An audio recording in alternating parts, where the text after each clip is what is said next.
S सुरासुर मणु सिंध वंदिदं धोदगादिकं मलम् प्रणमामि वढ्ढमाणं तीर्थं धम्मस्कातारं शेषे पुण्यतीर्थैरे ससौ सिद्धे विशुद्ध स्वभावे समणे अणानदंसं चरित्र तव वीर्यायारे ते सौवे समगम पतेगमेव पतेगम वन्दामि अवट्टन्ते अर्हन्ते मानुषे खेते किच्चारिहन्ताळं सिद्धाळं तरणमो गणहराळम् अजावैवगाळं साहूढं चैव संवेसिं तेसिं विशुद्धदंसं प्राणपहाणासमं समासेज्य ओवसंपयामि सम्मं जतोणिवाण संपत्ति। प्रवचन सार परमागम चरणानि योग चूलिका महाधिकार गाथा 260 पृष्ठ 498। अशुभो व योग रहिदा शुद्धो व जुत्ता सुहो व जोता वा ऋथारयन्ति लोगम ते सुपसत्थम लहदी भक्तो। इस गाथा पर अपनी लगभग 3 घंटे से ज़्यादा चर्चा चल चुकी है अभी, लेकिन कम से कम 1 घंटा तो और लगेगा ही। प्रयास करेंगे जो आचार्य ने मर्म दिया है इसमें संकेत रूप में उसको हम स्पष्ट कर सकें। अशुभो योग रहिता लोगम ऋथारयन्ति, एक इस वाक्य पर चर्चा अपनी हो चुकी। दूसरा वाक्य था शुद्धो जुत्ता लोगम ऋथारयन्ति, इस पर चर्चा हो चुकी। आज चर्चा का विषय है सुहोव जुत्तावा लोगम ऋथारयन्ति। पहले तो इसका अर्थ लगाने में बहुत एकाग्रता चाहिए आपको, क्योंकि 2-3 ट्विस्ट आएंगे एकदम। गाड़ी पटरी चेंज करेगी, आपको पकड़ना है कि क्या चेंज हुआ। ख्याल में ना, सुहोव जुत्ता लोगम ऋथारयन्ति, एक वाक्य ये है। क्या? शांति से सुनो फिर से।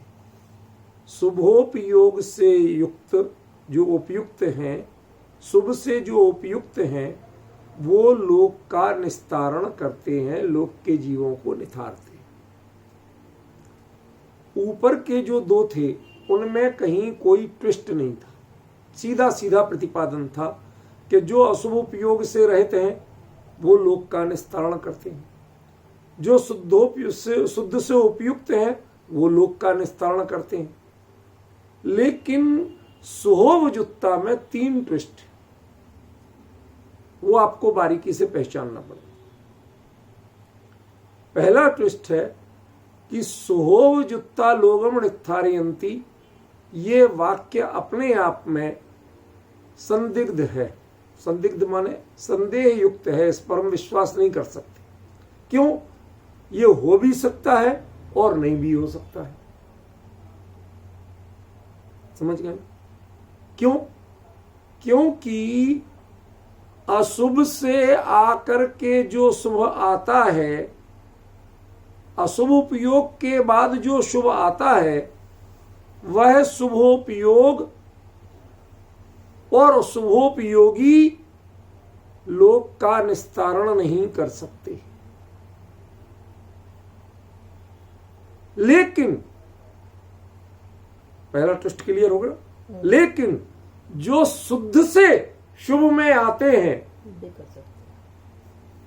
वो लोक का निस्तारण कर सकते। ठीक है, ये तो 2 ट्विस्ट हुए। तीसरा ट्विस्ट क्या होगा?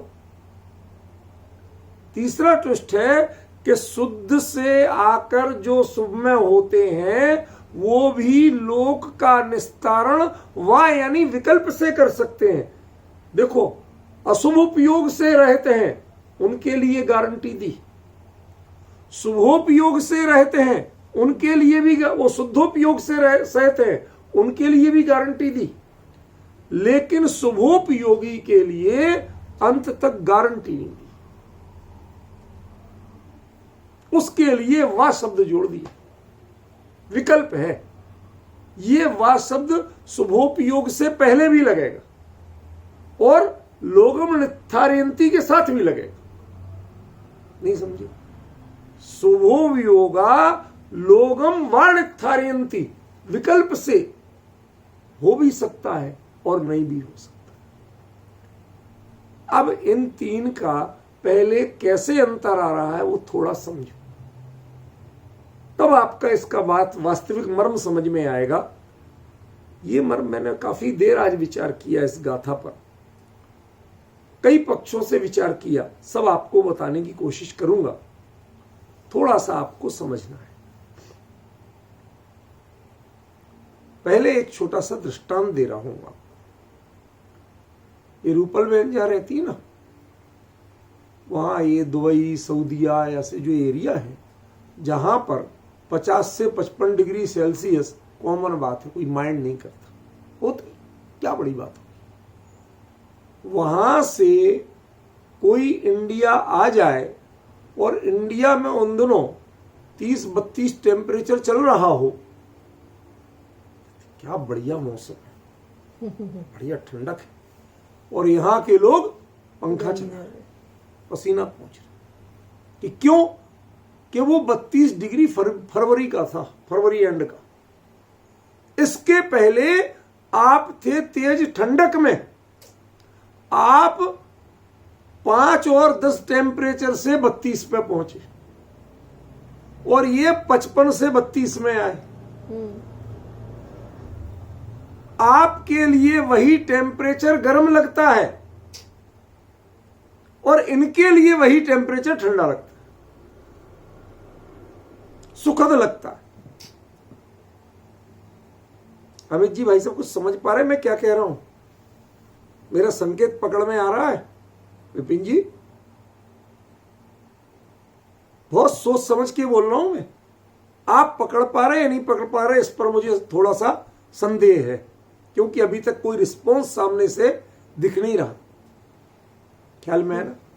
मैं फिर से बोलता हूं, 55 डिग्री सेल्सियस से 32 में आने वाला कहता क्या बढ़िया मौसम है, क्या बढ़िया ठंडक है, मस्त मजा आ रहा।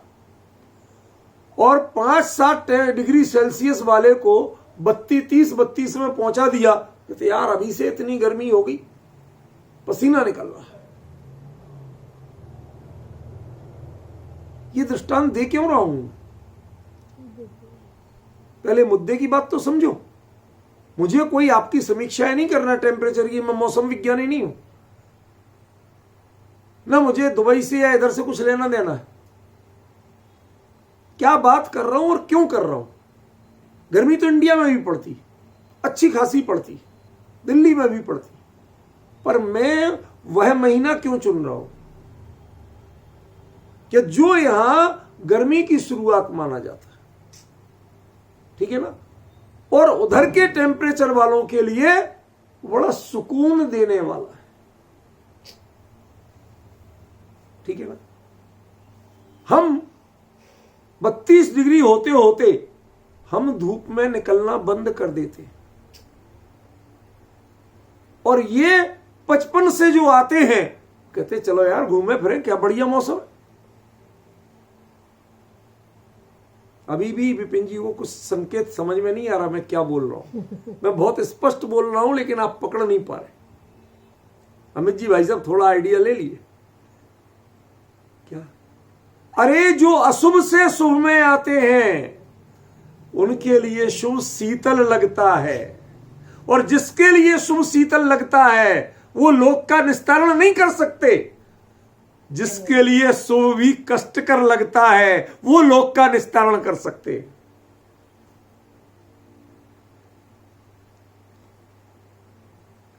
यहां लिखा है कि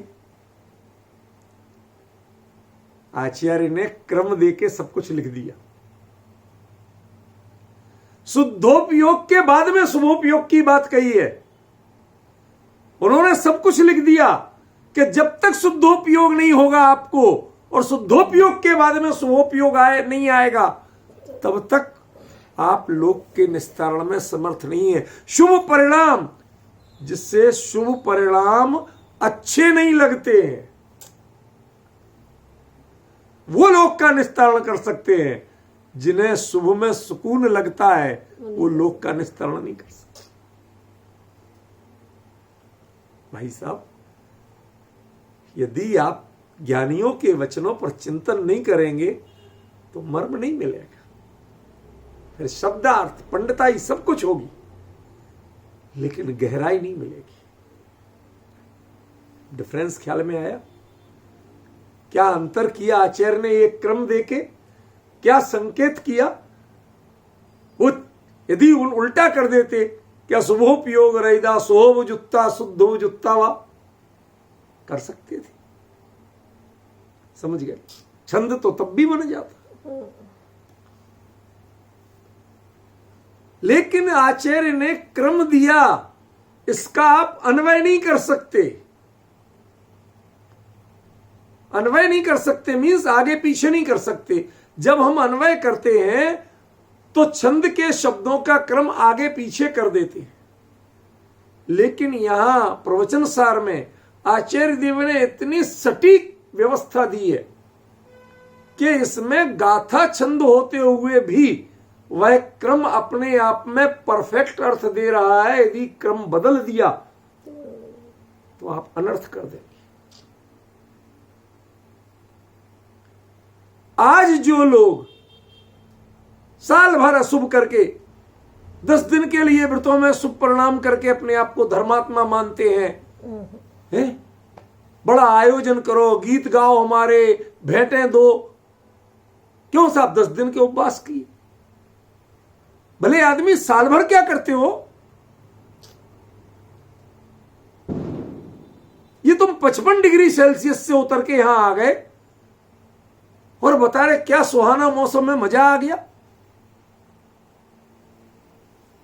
कहते ये लोग उद्धार नहीं कर सकते आपका, ये लोक का निस्तार नहीं कर सकते। जिन्हें शुभ परिणाम सुखद लगते हैं, मजा आता है, रमते हैं, जो रमना चाहते हैं, एंजॉय करना चाहते हैं, वो लोक का निस्तारण करने में समर्थ नहीं है।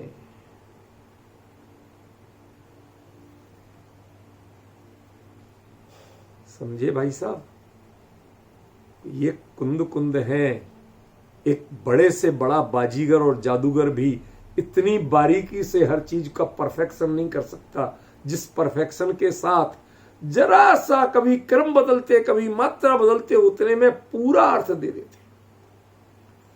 उस अर्थ को निकालने के लिए ताकत चाहिए, उतना उपयोग का समर्पण चाहिए, उतनी गहराई में उतरना पड़ेगा, तब ये अर्थ निकलेगा। क्या नहीं तो लोग कह देंगे साहब अशुभ उपयोग से रहित हो जाओ, कभी शुद्ध में चले जाओ, कभी शुभ में बने रहो। शुभोपयोगी भी लोक का निस्तारण कर सकते हैं, अर्थ करते हैं। मैंने सुना है, देखो कुंद कुंद लिखते हैं, शुभोपयोगी भी लोक का कल्याण करते हैं। हम यदि पूजा पाठ कराते हैं, पंचलक कराते हैं, विधान कराते हैं, मंदिर बनवाते हैं, धर्मायोजन करते हैं, तो क्या हम लोक का उद्धार नहीं कर रहे हैं, निस्तारण नहीं कर रहे हैं? क्या हमसे नहीं होगा? नहीं होगा आपसे लोक का निस्तारण, क्योंकि आप ब्रह्म में हैं। आपका शुभोपयोग है ही नहीं। कुंद कुंद ने यहां जिस शुभोपयोग की चर्चा की है वहां आप नहीं खड़े हो अभी। समझ में आएगा? वो शुभोपयोग जिनके हो और उन्हें उसी समय कंटाला लगे, कष्ट लगे, अरे 30 डिग्री सेल्सियस टेम्परेचर हो गया, चलो चलो छाया में रहो, सनबर्न हो जाएंगे। जिन्हें शुभ भाव जलाने वाला लगे, अमित जी भाई साहब, समझ रहे हो क्या गहराई है आचार्य देव के शब्दों की? जिन्हें शुभ भाव जलाने वाला लगे, पीड़ादायक लगे, उसमें जो रमना नहीं चाहे, रहना नहीं चाहे, रहना पड़े वो बात अलग है, पर रहना नहीं चाहे। इष्टपना एक क्षण के लिए भी नहीं है। आज हमें थोड़ा बहुत शुभ भाव हो जाए और चूहे को हल्दी की गांठ मिलते ही अपने आप को पंसारी मान के बैठ जाता। अरे साहब, हमने इतना शुभ भाव के सुबह स्वयं 2 घंटे प्रक्षाल पूजन करते हैं। भाई साहब, क्या समझते हो आप? समझ रहे ना? ये अपने आप को लोक का निस्तारक मान रहे। अरे तुम करते क्या हो? यदि तुम्हें उसमें इष्ट बुद्धि है, उसमें तुम्हें तृप्ति संतुष्टि लगती है, वो भला लगता है, उपयोग उसमें रमता है तुम्हारा, तो तुम्हारा शुभ उपयोग लोक का निस्तारण कर ही नहीं सकता। पहले शुद्ध उपयोग चाहिए। मैं रुक रुक के बोल रहा हूं जान के, ताकि आप उस चीज को जमा सकें, पचा सकें। ज्यादा लगातार बोलने में कई बार चित्त को विक्षोभ पैदा होता है, ये सही है या ये सही है। तेजी से कई बार बातें सुनने में शब्द मिक्स हो जाते हैं, इसलिए मैं बहुत रुक रुक के बोल रहा हूं। क्या शुभोपयोग हो, पर जिनको शुभोपयोग शुभ लगते ही नहीं, शुभ से उपयुक्त होते हैं। उपयुक्त होते माने थोड़ा डिस्टेंस बना के चलते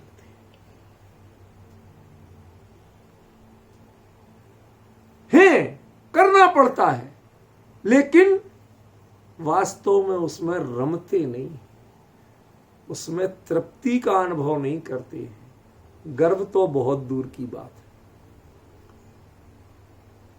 उसमें संतुष्ट नहीं है।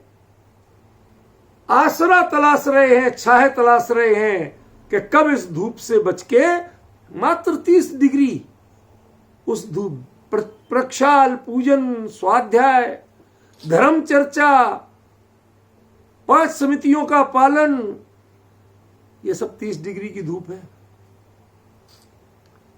लेकिन उस हिम शीतल वातावरण से आओ तो ये धूप बहुत कष्ट देती है। वो उसमें भी छाया ढूंढता है।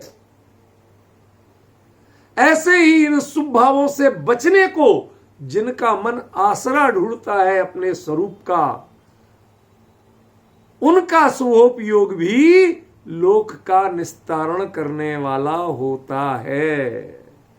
लेकिन जिनका मन शुभोपयोग में रमता है, ये अरेबिया वाले जब आते हैं इंडिया और मजा मजा बताते हैं, केम छो मजामा, ये घणे धोखे में है। किसी ना किसी का नंबर तो लग नहीं था, इसमें क्या हो गया? आज आपका लग गया।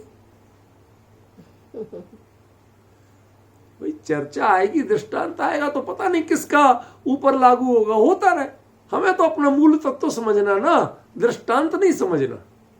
इसलिए कोई व्यक्ति अपने ऊपर मत सोचे,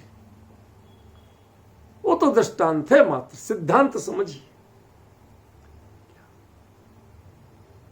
बहुत शांति से विचारिए, क्या आपको प्रशस्त भावों में, पुण्य भावों में, शुभ भावों में मन रमता है?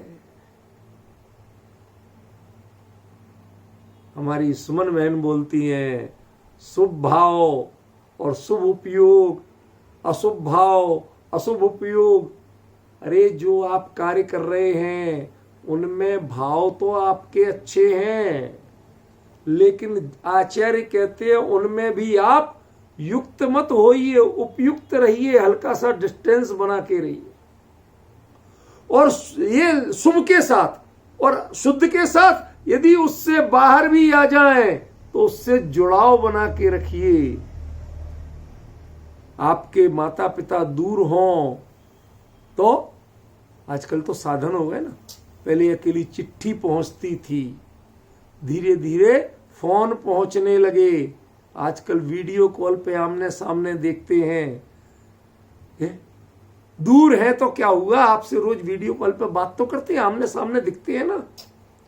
ऐसे जिनके लिए गायक परमात्मा वह शुद्ध भाव अनुभूति से थोड़े दूर भी आ गए, बाहर भी आ गए, परंतु शुद्ध से उपयुक्त होने का अर्थ दूसरा है और शुभ से उपयुक्त होने का अर्थ दूसरा है।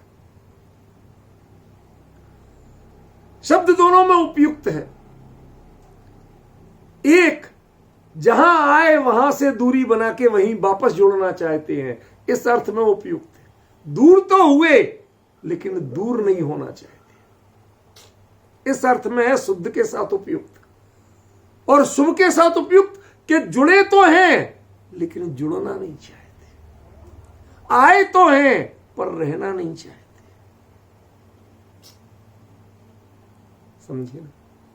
ऐसे जो शुभ भाव में वर्तते हैं लेकिन शुभ भाव से उपयुक्त होते हैं, युक्त नहीं होते, शुभ भाव को अंगीकार नहीं करते हैं, आत्मसात नहीं करते हैं, उससे थोड़ा डिस्टेंस बना के रखते हैं। समझ गए विपिन जी? आप तो समझ गए ना।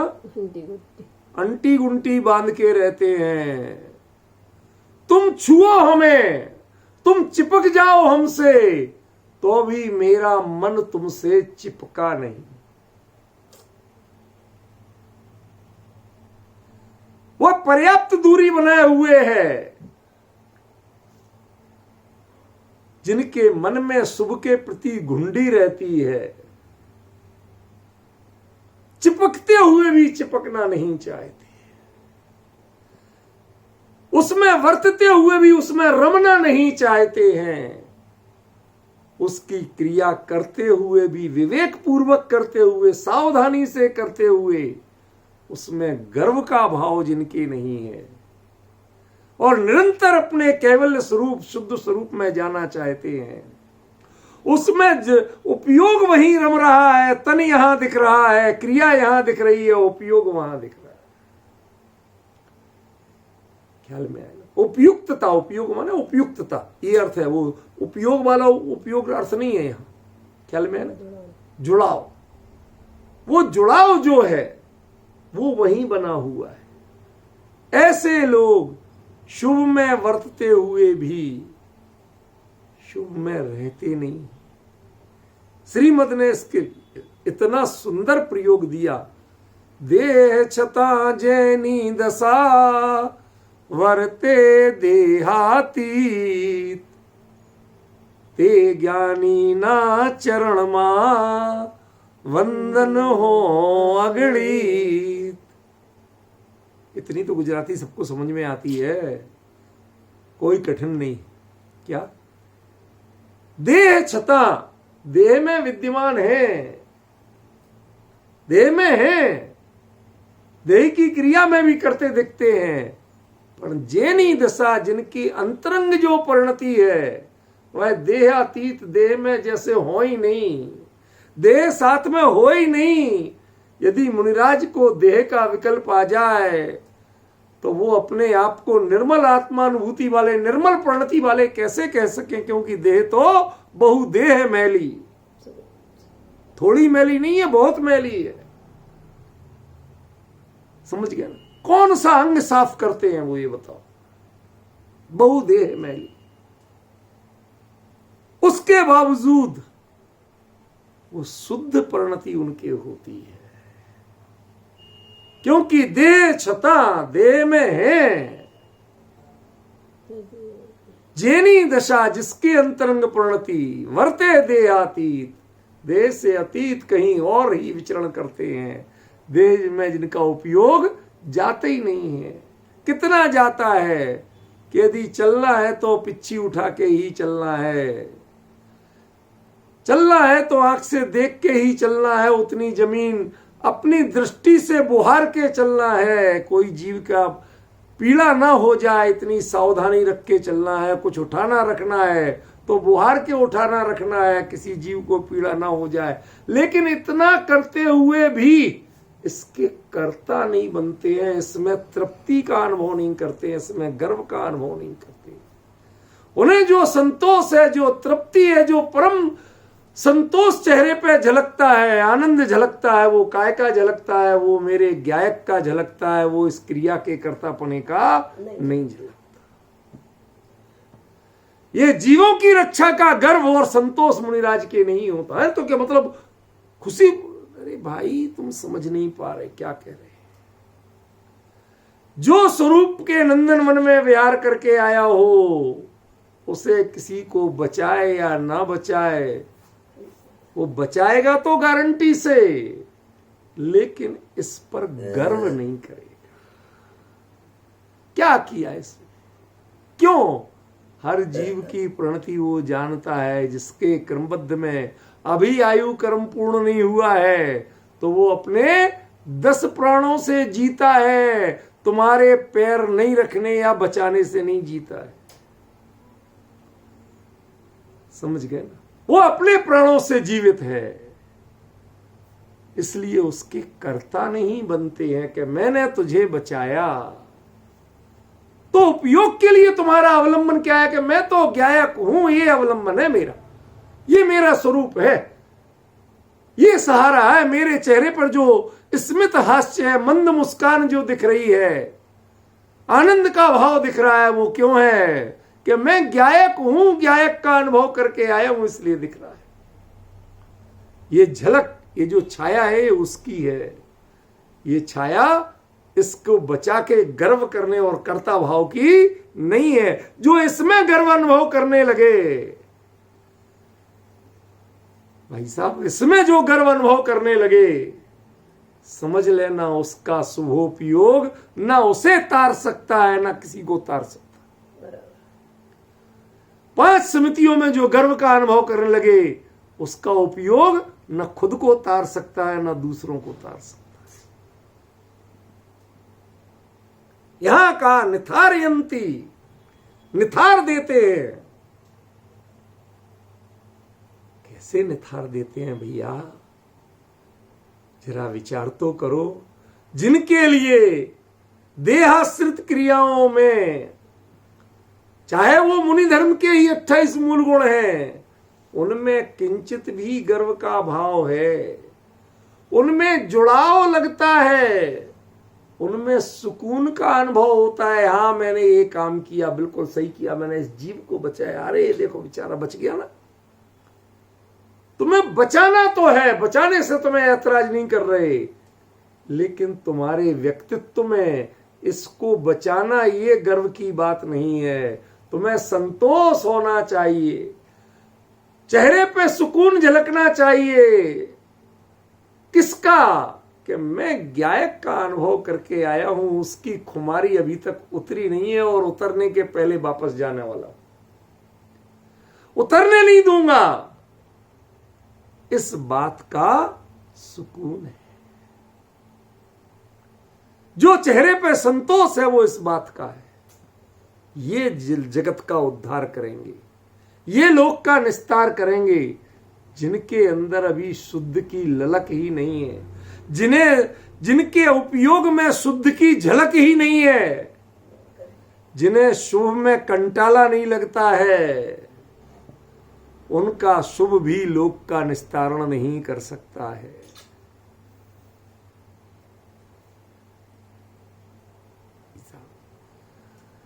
आज हम अर्थ करने वाले एक विद्वान का मैंने सुना, किसी का, वो कह रहे थे बड़े उससे इसी गाथा पे कि देखो 3 तरह के लोग, आचार्य कुंदकुंद ने कहा 3 तरह के मुनिराज या ज्ञानी वह लोक का उद्धार करते हैं। उनको उद्धार शब्द था, निथारना शब्द का प्रयोग नहीं किया था। उद्धार करते हैं कौन? कि एक तो जो अशुभ उपयोग से रहित हो गए, वो उद्धार करते हैं। वाह, बहुत अच्छी बात। जो शुद्धोपयोगी हैं वो भी उद्धार करते हैं। और देखो आचार्य ने लिखा कि शुभोपयोगी भी उद्धार करते हैं। हमने कहा भाई साहब पूरे चूक गए तुम। शब्द तो तुम्हारे पास रह गए, लेकिन ज्ञानियों का मर्म तुम्हारे हाथ से छूट गया। ज्ञानियों के शब्द का मर्म जानना है तो ज्ञानियों के हृदय में जाके बैठना पड़ेगा। उनकी लेखनी कब कितनी घूम रही है, उसके एक एक कंपन पे ध्यान देना पड़ेगा। कहां आचार्य लिखते लिखते रुके थे, इस पर विचार करना पड़ेगा, वरना धोखा खाओगे और कुछ नहीं मिलेगा। जिन्हें ये भ्रम है कि मैं पर को जिलाऊं, पर की रक्षा करूं, लोक का कल्याण करूं, ऐसा जो अच्छा भाव मैंने किया, कहते तुम यदि पर का कल्याण करने का भाव करते हो तो तुम्हारा परिणाम पर का उद्धार कर सकता नहीं है। मजे की बात उन्होंने यही बात कही थी कि जो लोक के कल्याण की भावना करते हैं उनसे लोक का उद्धार होता है। ये जैन दर्शन नहीं है, ये कुंद कुंद नहीं है। कुंद कुंद कहते हैं कि जो शुद्ध से शुभ में आते हैं लेकिन शुभ में रमते नहीं,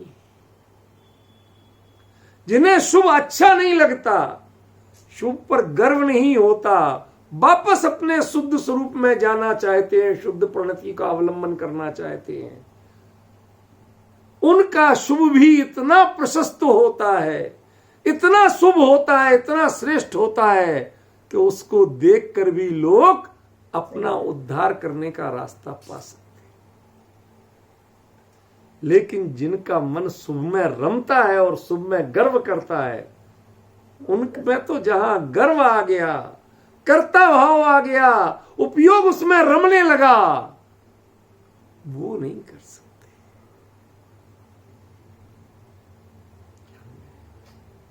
आचार्य देव ने क्या कह दिया, शुभोपयोग जिनके शुद्ध का ठिकाना नहीं है और शुभ में जिनको, ठीक है आप अशुभ नहीं कर रहे हो, लेकिन शुभ में उपयोग रमना, इससे बड़ा अशुभ मुनि धर्म में और कुछ नहीं हो सकता, क्योंकि अशुभ तो तुम्हारे होने ही नहीं है। अब बचा क्या, अब तो बुराई यही बची ना। नहीं समझे, देखो मैं बताता हूं, बहुत अच्छा रूप बताता हूं, आप सात्विक भाव से ग्रहण करना, अन्यथा मत लेना। आप इधर पे इतने लंबा चीरा लग गया, कट गए थे, कट गए थे। अब डॉक्टर के पास गए, उसने लेके टाके लगा के सिल दिया, ठीक है। आप ठीक हुए, चोट ठीक हुई, इसकी निशानी ये नहीं है कि खून बहना बंद हो गया, इसकी निशानी वो टांके नहीं है। आजकल टांके आते हैं ऑटो डिजोल्वेबल, अपने आप घुलने वाले। यदि आप ठीक हो गए वाकई में, तो वो खुद अपना स्थान छोड़ देते हैं। ख्याल में, खुली चोट लगी, चलो टाके नहीं लगवाते हैं आपके लिए, इतनी चोट नहीं पहुंचाते हैं, छोटी चोट में काम करते हैं। चोट लगी, अब उस पर आपने मलहम वगैरह लगाई, सफाई कर ली, अब उस पर पपड़ी आई, अब पपड़ी जम गई, तो ये तो तय है कि अब बाहर का प्रदूषण भी सीधा नहीं जाएगा, ठीक है ना। अब लेकिन पपड़ी जब तक चिपकी है तब तक आपको वो अच्छी लगती है। जब तक अच्छी लगती है कि हाँ भाई चिपकी रहे, अच्छी लगती है, तब तक चोट ठीक नहीं हुई, अंदर जख्म बहुत कच्चा है। और जब वह पपड़ी भी है जो रक्षा के लिए थी, वो भी हटाने का भाव होने लगे, उसमें खुजली करने जैसी इच्छा होने लगे, ये हट जाए कि ऐसा लगने लगे। हमारे बुंदेलखंड में इसके लिए बड़ा एक टिपिकल वर्ड चलता है, वर्ब, रोराना। रोराना माने ऐसी इच्छा होना, वहां कुछ स्पंदन होता है, बार बार हाथ जाता, ठीक है ना। कुछ खुजला है नहीं तो सहलाई ले, कुछ ऐसा लगता है यार ये हट जाए, तो वो अंदर से जगह छोड़ रही है। जो पपड़ी पहले उस जख्म को ठीक करने के लिए चिपक रही थी। ज्यों ज्यों जख्म ठीक हो रहा है, अंदर से भर रहा है, अंदर की स्किन बन रही है, वो अपने आप में जुड़ रही है, आपको ऊपर से जोड़ने के तत्व की जरूरत नहीं है। तो वो जगह छोड़ रही है, उसमें बेचैनी शुरू हो रही है। समझ गए ना? ऐसे ही जिन्होंने स्वरूप से बाहर आए और कहीं भटक के ना जाए तो शुभोपयोग का सहारा ले लिया था। लेकिन आप अच्छे हो और सच्चे हो, आपकी परिणति ठीक है, ये पपड़ी अच्छी नहीं लग रही है। कब हट जाए ऐसा लग रहा है, कब मैं नॉर्मल हो जाऊं, कब मेरी परिणति ज्ञायकमय हो जाए, मुझे शुभ का भी सहारा नहीं लेना पड़े, ऐसा जिन्हें लग रहा है, ऐसा शुभ भाव में निरंतर कंटाला लग रहा है, उनका नाम मुनिराज है। उनका शुभोपयोग भी लोक का निस्तारण करते। ध्यान रखना, उन विद्वान ने तो कह दिया था, देखो लोक का भला करते, देखो चलते हैं तो चींटी आदि जीवों को बचाते। ये अर्थ नहीं था। निस्तारण करते हैं माने ये देह को बचाना, ये तो कर्तावाद हो गया, मिथ्यात्व हो गया। ये निस्तारण नहीं है। वो त्रिंच की त्रिंच गति में बनी रही, निस्तारण कहां हुआ? भव भ्रमण से त्राण दिलाने की विधि आपके व्यक्तित्व से जिसको समझ में आ जाए तो उसका नाम है लोक का निस्तारण करना। जब आपके व्यक्तित्व को, आपके व्यवहार को, आपकी चर्या को देख करके किसी को भव भ्रमण से थकान लगना शुरू ना हो जाए, वह मोक्ष मार्ग में आगे बढ़ने के लिए बेचैन होना शुरू ना हो जाए, उसको ललक ना जग जाए, धगस ना हो जाए कि मुझे तो मोक्ष जाना ही है, तब तक समझ लेना कि आपकी चर्या ठीक नहीं है। आपकी वाणी से, आपकी चर्या से लोगों को मंदिर बनाने का भाव आए, सभा भवन बनाने का भाव आए, तीर्थ बनाने का भाव आए, सारे संसार की प्रक्रिया करने का भाव आए, भले ही वो धर्म संबंधी हो, उसका भाव आए, लेकिन स्वरूप में अंदर बढ़ने की धगस ना लगे, तो समझ लेना कि तुम्हारा जो शुभ भाव है ना, तुम्हारी जो चर्या है ना, ये लोक का निस्तारण करने वाली नहीं। वह इस गाथा के पात्र नहीं हो आप। आपका शुभोपयोग शुभ से उपयुक्त नहीं। क्या? आपका शुभोपयोग शुभ से उपयुक्त नहीं है, वह तो युक्त है, शुभ में जुड़ाव रख रहा है, शुभ में तन्मयता का अनुभव कर रहा है, शुभ को अपना स्वरूप मान रहा है, उसको गर्व मान रहा है।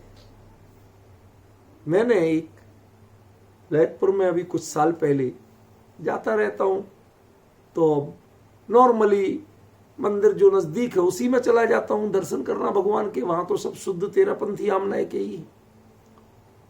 तो गए तो कोई महाराज जी आए हुए थे, उनका अपना व्याख्यान चल रहा था। मैं तो अपने चुपचाप जाके भगवान की वेदी के सामने खड़ा हो गया, दर्शन किए, दर्शन करके लौट रहा था। लौटते लौटते एक वाक्य सुनाई दिया। क्या? देखो आप लोग रोज नहाते हो, अपनी चमड़ी को धो के निर्मल बनाते हो, हमारे देह पर तो देखो कितना मैल लगा है। ये तुम गृहस्थों के लिए ये मैल अपमान की निशानी है, खेद की निशानी है, हमारे लिए तो गर्व की बात है। चोट खा गए श्रीमान आप। ये आपके लिए गर्व की बात नहीं है। क्यों? क्योंकि ये देहाश्रित क्रिया के लिए तो भली भले ही हो सकती है, लेकिन आत्माश्रित प्रणति के लिए अच्छी बात नहीं। वो ना इसमें राग करता है, ना इसमें द्वेष करता है। न इसमें गर्व करता है न इसमें खेद करता है। खेद करने वाला भी अज्ञानी और गर्व करने वाला भी अज्ञानी अज्ञानी है। ये सोच समझ के शब्द प्रयोग कर रहा हूं। ये मैल लगेगा जब स्नान व्रत होगा तो मैल लगेगा, ये जुदी बात है। आपके शरीर की मलिन प्रवृत्ति में जो निर्मल उपयुक्तता आपकी है उसे देख करके जो अपना उद्धार कर लें वहां तक तो ठीक है, लेकिन वही जीव जब आपको देखेगा, आपके वचन सुनेगा कि ये देह की मलिनता में आपको अहंकार का भाव है, गौरव का भाव जग रहा है, तो तत्काल वो जान जाएगा आप स्वरूप से बहुत दूर हो। शुभ की परिणति में शुभ सुहाए जिसे, इसीलिए मैंने दृष्टांत क्या दिया था, 5-7 डिग्री सेल्सियस वाले को यदि 30-32 में पहुंचा दिया जाए, यद्यपि वो जलाने वाला नहीं है टेम्परेचर, पर जिसको उससे भी प्रति क्षण बच करके अपने शीतलता में आने का भाव होता है, ख्याल में आया ना? वो है, वो पहचान है। ऐसे उद्धार कर सकते हैं जगत का जिनको सारी दुनिया जिसके गीत गाए, ऐसे शुभ भाव में भी जिसका मन नहीं रमता हो। शुभ आता है पर वह आपके ऊपर चित्त पर चढ़ता नहीं, ख्याल में, आपके उपयोग को प्रभावित नहीं कर पाता है, आकर्षित नहीं कर पाता है। उसमें रहते हुए भी जो उसको जल्दी से जल्दी छोड़कर क्या उससे छुटकारा पाकर अपने आप को हटाकर, उसको क्या छोड़ना, वो तो छूटे हुआ सा। ये तो हमारी कमजोरी है कि हमने उसका आश्रय लिया, ख्याल में, फॉर द टाइम बीइंग, तावत काल के लिए, उतने समय के लिए जो आश्रय लिया, पर वो आश्रय लिया जरूर है पर अपनाया नहीं। कितना अंतर पड़ा विपिन जी, आसरा लेना और अपनाना दोनों में बहुत बड़ा अंतर है, ख्याल में आया ना? हम आसरा पता नहीं किस किस का मौके पे लेते हैं, लेकिन अपनाते नहीं। क्यों? कभी आपको कमजोरी हो, हॉस्पिटल में हैं आप, घुटने की सर्जरी हुई है, क्यों? अब हर समय, हर स्थिति में, हर जगह आईसीयू से लेकर हर जगह तो आपके सब लोग घर के लोग नहीं है, सहधर्मिणी नहीं है, तो वो जो नर्स होती ना, वो हाथ बढ़ाती है, पकड़ो ऐसे, मैं उठाती हूं तुम्हें, तो उसके हाथ का आसरा तो लेता है वो, लेकिन नर्स का हाथ अपनाता नहीं। क्या अंतर समझ में आया? सोच समझ के लेता है। अब यहां कौन करेगा, ये तो नर्स है, जानती है कितना जोर लगाना, ये सब समझेगी, लेकिन वो उससे मतलब चिकित्सा मात्र का रखता है। दुनिया में हाथ थामना जिसे कहते हैं, ऐसा उसका हाथ थामता नहीं। थाम करके पूरी, आप अपनी पत्नी का इतनी जोर से नहीं पकड़ोगे जितनी जोर से, भाई घुटने के बदले गए ना, तो सहारा तो लेना पड़ेगा, जोर आएगा, उससे ज्यादा जोर से उसका पकड़ते हो, गजब हो गया, गजब हो गया। उससे ज्यादा जोर से पकड़ रहे हो, लेकिन न पत्नी को आशंका हो रही है, न नर्स को आशंका हो रही है। क्यों? क्योंकि आपने मात्र सहारा लिया है, अपनाया नहीं। वो आसरा है, वह अपनाने का भाव नहीं। ख्याल में आया कितना बड़ा अंतर है ज्ञानियों की परिणति का। पूरे जोर से पकड़ा है, क्या गजब है। अपनी पत्नी का इतनी जोर से कभी नहीं पकड़ा होगा जितनी जोर से पकड़ा है।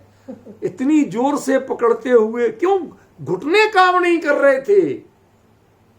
यदि घुटने से ही चलने लगे और वो ही नर्स 3 दिन बाद कहे और वो उतनी जोर से पकड़े तो वो तरेर के आंखें देखेगी। क्या हुआ? मैं तो तुझे भला आदमी समझता था। क्या अंतर पड़ा? आपका आत्मबल, आपके घुटनों में जान आ गई, उसके बाद हाथ की पकड़ शिथिल पड़ जाना चाहिए, अन्यथा तुम्हारी नैतिकता भंग हो जाएगी। ऐसे ही जिसके उपयोग में गायक के प्रति नजदीकी आ गई तो शुभ के प्रति उसकी पकड़ कमजोर पड़ जानी चाहिए, वरना तुम्हारे शुभोपयोग की नैतिकता नष्ट हो जाएगी।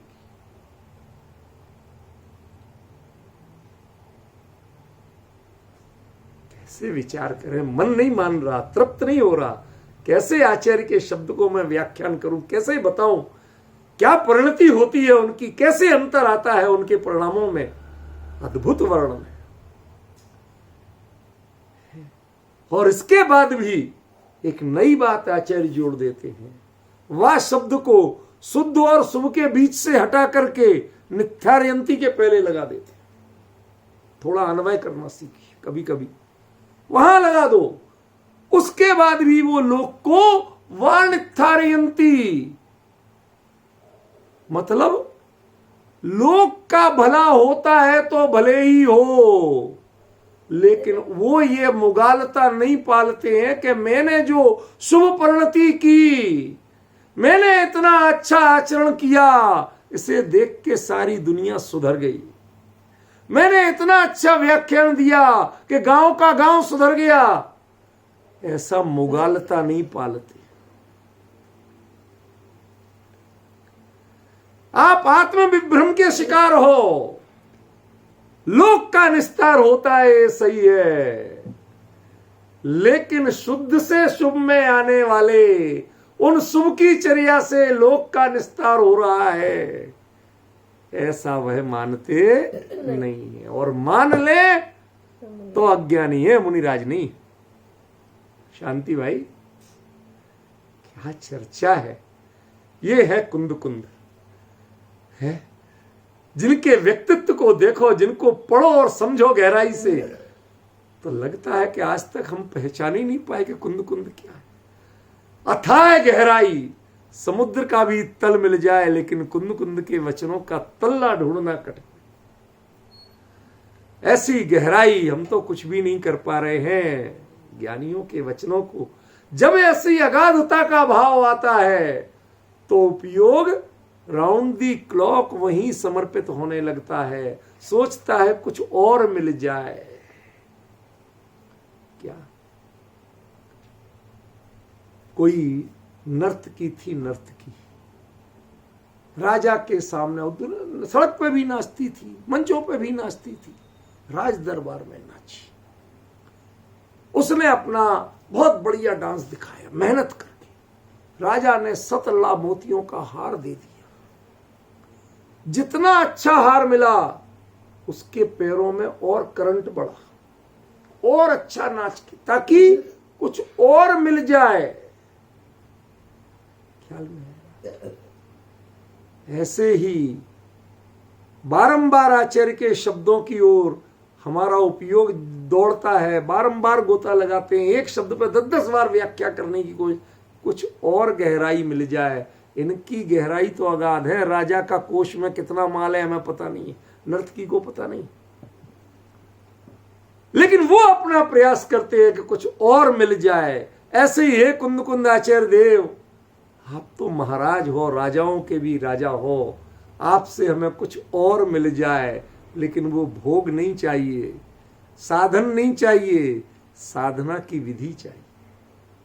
साधना की विधि क्या है कि शुभ में रहते हुए भी आपकी परिणति शुभ को अंगीकार नहीं करती, शुभ से लिप्त नहीं होती है, उसमें तृप्त नहीं होती है, उससे जलते भिन्न कमल है की तरह बनी रहती है।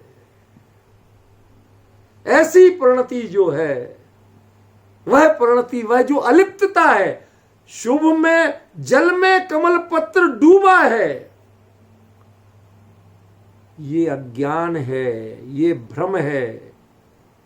तो विवेक क्या है कि ये कमल पत्र है ना, क्या तुम कमल पत्र के बारे में जानते हो? उसका स्वरूप कि उस पे बारीक बारीक ऐसे रेसे होते हैं कि पानी में दिन भर डुबो के रखो, जब निकालोगे तो वो सूखा निकलेगा, वह पानी से गीला होने वाला नहीं। उस डूबे हुए अवस्था में जिसको उसकी जल से अलिप्तता का विश्वास प्रति क्षण दृढ़ हो रहा है, कभी घटे ही नहीं, और इस पर विश्वास कभी बढ़ा नहीं। महाराज जी जीव दया पालते हैं, एक जीव का कभी रास्ते में बात तक नहीं करते, बिल्कुल ऐसे देख के चलते हैं। चलना चाहिए, लेकिन इस पर गर्व नहीं करना चाहिए, इसके कर्ता नहीं बनना चाहिए, इसे अपने व्यक्तित्व की शान नहीं मानना चाहिए। भगवान आपकी शान तो इस परिणति से अंदर जाकर के जो गायक की बारंबार अनुभूति आप करते हो ना, हमारे लिए तो मुनि धर्म की शान वो है। इसमें रहते हुए भी इसमें रहते नहीं है, रमते नहीं है, ये आपके व्यक्तित्व का गौरव है। आप अपने व्यक्तित्व को कमल पत्र के समान इतना विश्वसनीय बनाइए कि 28 मूल गुणों का आप पालन निर्दोष करते दिखे, परफेक्टली करते दिखे, जिसमें अतिचार भी नहीं लग पाए, ऐसा करते दिखे, तो भी सामने वाले को विश्वास हो कि ये मुनिराज 28 मूल गुण के पालन में रम नहीं रहे, इसको इन्होंने अंगीकार नहीं किया है। इनका पालन करने के बाद भी, चारों ओर जय जयकार होने के बाद भी, ये इससे वो छोड़ करके अपने स्वरूप में ही जाना चाहते, शुद्ध से उपयुक्त होना चाहते हैं। शुभ से उपयुक्त, शुभ से उप माने दूरी है, और शुद्ध से उपयुक्त माने दूरी के बाद भी नजदीकी। किसी चीज से आप दूर होते हैं, जितने दूर होते हैं नजदीकी उतनी बढ़ती है। किसी से आप बहुत नजदीक होते हैं, पर जितने नजदीक होते हैं दूरी उतनी बढ़ती है। मन की नहीं आया समझ? अपनी मां से बच्चा पढ़ने के लिए विदेश जाता है, दूर, जितना दूर, जब मां के पास रहता था तो शायद उतनी चिंता नहीं होती थी, ना मां की, ना उसे कमी खलती थी। और अब जितनी दूर जा रहा है, फ्लाइट उड़ती जा रही है, प्रति क्षण उपयोग मां के से जकड़ता जा रहा है, वहां भाग रहा है, वो नहीं छूट रहा है, उसकी पकड़ बढ़ रही है, ख्याल में है। और जब डॉक्टर इंजेक्शन लेके आता है, प्रति क्षण निकटता बढ़ती है। उधर से उसने सिरिंज तैयार की, भर के लाया, आपके पास तक आया, स्प्रिट की रुई लगाई है, उसमें से एयर बबल्स निकाले। क्यों? प्रति क्षण निकटता बढ़ रही है कि नहीं? लेकिन आपका उपयोग क्या कह रहा है? शांति भाई, कभी लगवाया इंजेक्शन? मैं नहीं चाहता कि आपको लगवाना पड़े, मैं तो ऐसे ही बात कर रहा हूं। क्या उसमें प्रति क्षण उपयोग चाहता है कि कब दूर हो यहां से, वह उससे हटना चाहता है। यदि ये बीमारी नहीं होती तो वो डॉक्टर को धक्का मार के भगा देता। समझ में आया? वो अपना हाथ खुद बढ़ाता है, लगता है कि ये इंजेक्शन इसे कितना प्रिय लग रहा है, नहीं तो हाथ क्यों बढ़ा रहा है? क्यों शांति भाई जी? अपना हाथ खुद बढ़ा रहा है, लेकिन एक क्षण को भी उससे जुड़ नहीं रहा है, प्रति क्षण दूर होना चाहता। कब तू इंजेक्शन निकाले और मैं जाऊं घर, तेरी शकल तक नहीं देखूंगा, एक बार ठीक तो हो जाऊं, शकल तक नहीं देखूंगा।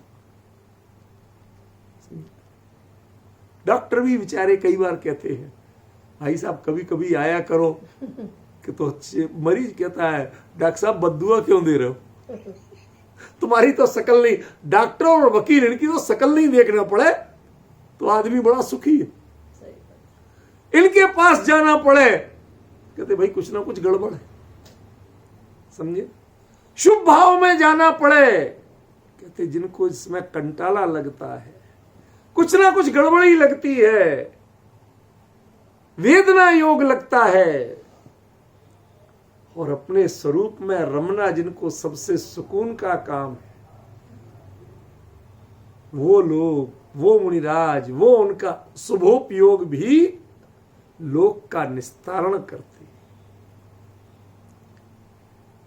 क्यों? सुकमाल मुनि के शरीर को शेरनी ने खाया था, जो उनकी पिछले भाव, उनके माने माँ का पिछला भाव था, वो तो माने शेरनी का पिछला भाव था, उनका तो वही भाव था। उनके देह की माँ ने खाया था जब, तो मुनिवर निज आत्म ध्याया नव लब्धि लही छेन भर में। तो शेरनी ने खाया था तो महाराज ने नवलब्धि प्राप्त कर ली थी। न वो खाती न उन्हें नवलब्धि प्राप्त होती। क्यों? कहते भले आदमी, उनके खाने से नहीं हुई थी नवलब्धि, वो उसके पहले ही अपने स्वरूप में जुड़ चुके थे। आपको देह भक्षण दिख रहा था, उनको चैतन्य में रमण दिख रहा था। वो चैतन्य की रमणता के कारण नवलब्धि लही थी, देह के भक्षण के कारण नहीं लही थी। इस पर गर्व मत करिए। यदि इस पर अरे साहब हमने तो एक सी की आवाज भी नहीं निकाली, शेर नहीं खाती रही और हमने इतनी आवाज भी नहीं निकाली। कहते यदि तुम्हारे लिए इसको तुमने खींच के आवाज रोक भी ली तो अभी तुम दो पांडवों की तरह कहां रहने वाले हो? संसार में रहने वाले हो। तुम्हें इसका विकल्प तक नहीं आए और अपने स्वरूप में स्थिर हो जाओ, तब मुक्ति रमा मिलने वाली है, अन्यथा मिलने वाली नहीं। ये तुम्हारे भी निस्तार की यही विधि है कि शुभ आए, पर शुभ का अवलंबन लेते हुए, आसरा लेते हुए उसे अंगीकार मत करो, आत्मसात मत करो, अपनाओ मत, तो तुम्हारा भी उद्धार होगा। और तुम्हारी ऐसी चर्या को देख करके, इस अनासक्त चर्या को देख करके लोगों का भी उद्धार होगा। और यदि इसमें जरा भी चूक गए, ये तुम्हें अच्छी लगने लगी, तो समझ लेना दुत्कार मिलने वाली है। क्यों? क्योंकि चोट ज्यों ज्यों ठीक हो और उसके बाद भी नर्स के हाथ पे तुम्हारी पकड़ बढ़े तो डंडा पड़ने के काम है। समझ में आए कि नहीं आए विपिन जी भाई साहब? ऐसे ही शुभ भाव पे यदि तुम्हारी पकड़ बढ़ती, तुम मुनिराज हो, शुद्धोपयुक्त हो चुके हो, उसके बाद भी तुम्हें ये अवलंबन लो जब तक परिस्थितियां हैं। अवलंबन एक अलग चीज है और अपनाना एक अलग चीज है। अपनाओ मत। तुम्हारी पकड़ में वो एहसास, वो फीलिंग पैदा ना हो पाए। वो एकमात्र जैसे लकड़ी पकड़ते हो, पलंग का सिरहाना पकड़ के खड़े होते हो, इतने ही भाव उस हाथ में रहे, कोई खतरा नहीं। और उस काठ से, उस लोहे से भिन्न कोई भाव आ जाए तो वो हाथ पकड़ने में बहुत खतरा है। समझ में आए ना? है कि नहीं? यही अंतर यहां है। ज्ञानी कहते हैं जो शुभोपयोग में रहते हैं लेकिन शुभोपयोग को अपनाते नहीं है, प्रति क्षण शुद्ध से उपयुक्त बने रहना चाहते हैं, वो लोक का निस्तारण करते हैं। जिन्हें शुद्ध की चर्चा तक नहीं सुहाती है, वो 3 काल में लोक का निस्तारण नहीं कर सकते। ना अपना भला कर सकते हैं, ना दूसरों का कर सकते। ख्याल में आया विपिन जी? ये है सुहोव जुत्ता वा लोगम नित्थारयन्ति। ये वह शब्द नित्थारयंती के साथ जुड़ जाएगा जब, तो क्या हो जाएगा अर्थ कि लोक भले ही माने कि हमें आपसे कल्याण हो गया, और हो भी, लेकिन वो नहीं मानते हैं कि हमसे कल्याण हो गया। उन्हें ये भ्रम कभी नहीं होता है। समझ में? बहुत गहरी बात है। 1 मिनट में एक बात कह के समाप्त करूंगा। एक बार मैंने कहीं बोला कि वीतराग भगवान किसी का भला बुरा नहीं करते हैं। जो आए थे वो भोले भंडारी लोग थे, सरल प्रकृति लोग थे। उनने कहा जब भगवान हमारा कुछ भला करेंगे ही नहीं तो हमें आए का, कल के दिन से मंदिर आने की छुट्टी। क्यों शांति भाई जी, आपके दादर वाले मंदिर के भगवान करते हैं कुछ भला? नहीं करते तो काय को जाते हो रोज? ये अंतर है। मैंने कहा जो तुम्हें भगवान से भला मांगने का भाव है, ये अशुभ भाव है, तुम्हारा भला कभी नहीं होगा। कदाचित कोई पुण्य प्रकृति पूर्व की उदय में आए और तुम्हें धनादि की प्राप्ति हो भी जाए तो भी अंतरंग में भला होने वाला नहीं है, मोक्ष मार्ग मिलने वाला नहीं है। तुम भगवान को वीतरागी मानो, उनसे निष्प्रह रहो और गुणों के प्रति अनुरक्त होकर के बारंबार, हे प्रभु जो वीतरागता, जो अपना स्वरूप आपने पाया है, बस वही मुझे पाना है, अपने स्वरूप को वैसा ही रमना है और कुछ नहीं करना है। आपको तो खाली मैं देखने आया हूं, आप कैसे अपने में रमे हुए हो वैसा मैं रमना चाहता हूं, तब आपका भला होगा। अब बताओ भगवान ने भला किया क्या? ऐसे ही शुभोपयोग आपका भला करता नहीं है।